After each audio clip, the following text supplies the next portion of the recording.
Hello all, welcome to my channel.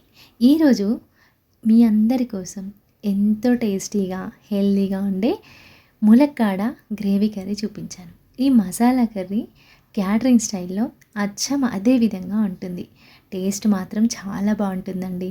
Guest వచ్చినప్పుడు ఏదైనా స్పెషల్గా తినాలనిపించినప్పుడు ఇలా ఒకసారి ట్రై చేయండి. తక్కువ ఇంగ్రీడియంట్స్తో తక్కువ టైంలో టేస్టీగా చేసేసుకోవచ్చు ఈ కర్రీ. ఇది బగార్ రైస్లో అయినా వైట్ రైస్లో అయినా ఎనీ ఫ్లేవర్డ్ రైస్ అయినా చాలా బాగుంటుంది. రెగ్యులర్గా చేసుకునే టమాటా ములక్కాడ అలా కాకుండా ఇలా ఒకసారి ట్రై చేయండి, తప్పకుండా నచ్చుతుంది మీకు. చాలా బాగుంటుందండి కర్రీ. దీనికోసం ముందుగా నేను ఒక మీడియం సైజులో ఉండే ఉల్లిపాయను ఇలా కచ్చాపచ్చగా గ్రైండ్ చేసి పక్కన పెట్టుకున్నాను. అదేవిధంగా స్టవ్ మీద ఒక కడాయి పెట్టుకోండి. 2 స్పూన్ల ఆయిల్ వేడి చేసుకోండి. ఆయిల్ వేడెక్కిన తర్వాత ఒక స్పూన్ జీలకర్ర వేసుకోండి.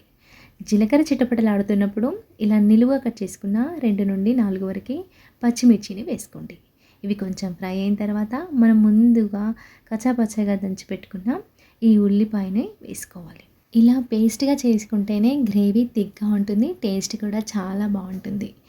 ఇప్పుడు దీంతో పాటుగానే ఇలా తొక్క తీసి నీట్గా కడుక్కున్న ములక్కాడను కూడా వేసుకోవాలి. వేసుకొని ఇవంతా ఈవెన్గా కలుపుకొని మంచిగా మగ్గనివ్వాలి ఆయిల్లో దీన్ని. ఇది మగ్గేలోపు మనం దీనిలో వాడుకునే మసాలాని రెడీ చేద్దాం.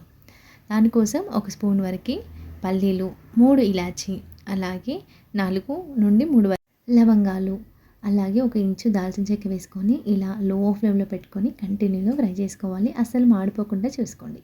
ఇవి కొంచెం వేడెక్కిన తర్వాత స్టవ్ ఆఫ్ చేసుకొని ఆ వేడిలోనే ఇలా ఒక 1/2 స్పూన్ వరకు ధనియాలు వేసుకొని ఫ్రై చేసుకోండి. ఫైనల్గా 1 స్పూన్ వరకు కొబ్బరి వేసుకోండి. 1 స్పూన్ వరకు కొబ్బరి వేసుకొని ఫ్రై చేసుకొని పక్కన పెట్టుకోవాలి. అస్సలు మాడిపోకుండా చూసుకోండి. ఇవి ఇప్పుడు చల్లారిన తర్వాత మిక్సీ జార్లో వేసుకొని కొంచెం చింతపండు వేసుకొని కొంచెం వాటర్ వేసుకొని గ్రైండ్ చేసుకోండి. ఇలా ఉల్లిపాయల్ని మధ్య మధ్యలో కలుపుతూ ఇలా ఉడికించుకోవాలి. ములక్కాడని ఈ స్టేజ్లోనే వేసుకోవాలండి. అప్పుడే పచ్చివాసన లేకుండా మంచిగా ఫ్రై అవుతాయి ములక్కాడలు. అలాగే 1 రెబ్బ కరివేపాకు కూడా వేసుకున్నాను ఇక్కడ. ఇలా ఉల్లిపాయ పేస్ట్ అంతా ఇలా కొంచెం కలర్ చేంజ్ అయింది కదా, బ్రౌనిష్గా అయింది కదా. ఇప్పుడు ఇక్కడ అల్లం వెల్లుల్లి పేస్ట్ వేసుకోండి. వేసుకొని మంట లో ఫ్లేమ్లో పెట్టుకొని అడుగు పట్టకుండా ఈవెన్గా కలుపుకోవాలి. ఇలా కలుపుకున్న తర్వాత తగినంత పసుపు వేసుకొని అంతా ఈవెన్గా కలుపుకోండి, పచ్చివాసన లేకుండా. అల్లం వెల్లుల్లి పేస్ట్ వేసినప్పుడు మంట లో ఫ్లేమ్లోనే ఉండాలి, అసలు హై ఫ్లేమ్లో పెట్టకండి. ఇప్పుడు నేను ఇక్కడ ఒక మీడియం సైజులో ఉండే టమాటాని ఇలా ప్యూరీలాగా చేసుకొని వేసుకుంటున్నాను. మీడియం ఒక పెద్ద సైజ్ అయితే 1 టమాటా తీసుకోండి, మీడియం అయితే 2 వరకు తీసుకొని ఈ విధంగా పేస్ట్ చేసుకొని వేసుకోవాలి. వేసి కొంచెం ఉప్పు వేసి కలుపుకుంటే టమాటాలో ఉండే వాటర్ అంతా బయటకు వచ్చి మంచిగా మగ్గుతాయి ముక్కలు. ఇలా అంతా ఈవెన్గా కలుపుకోండి. కలిపి మూత పెట్టుకొని ఒక 2-3 నిమిషాలు మగ్గించుకోవాలి. ఒక 2-3 నిమిషాల తర్వాత చూసారా ఇలా ఆయిల్ సపరేట్ అవుతుంది. ఇది అస్సలు హై ఫ్లేమ్లో పెట్టుకోదండి, లో ఫ్లేమ్లోనే పెట్టుకోండి, లేదంటే అడుగు పెట్టేస్తుంది.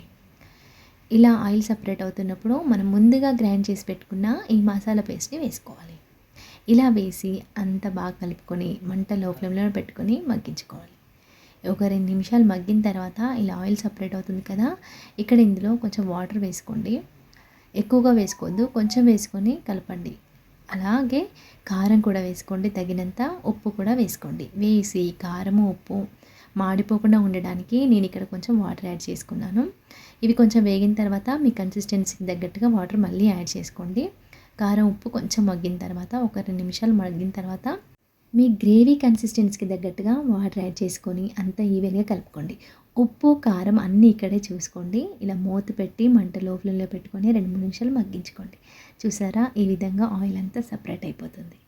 అంతే, ఫైనల్గా అయితే మన కర్రీ రెడీ అయిపోయిందండి.